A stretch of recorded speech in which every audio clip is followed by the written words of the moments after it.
negócio nessa época era uma coisa que a gente chama de escambo. As pessoas trocavam, né? Chegava um cara lá, tinha até um bonitinho que trocava um porco por um ganso, trocava uma farinha, uma planta, ia trocando.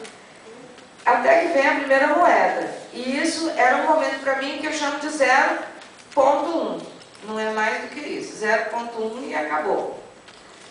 Daí a gente evolui um pouco e chega numa nova fase, onde eu já começo a ter uma constituição de escola, de professor e de aluno com cada um no seu papel. E esse momento que eu chamo de educação 1.0, que a gente tem até hoje, né? Normalmente.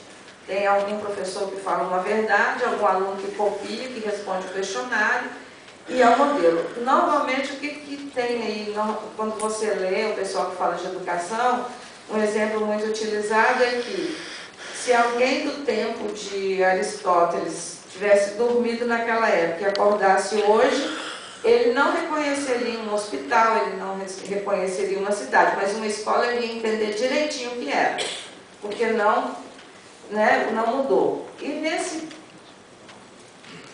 Acha que compensa esperar, Gil?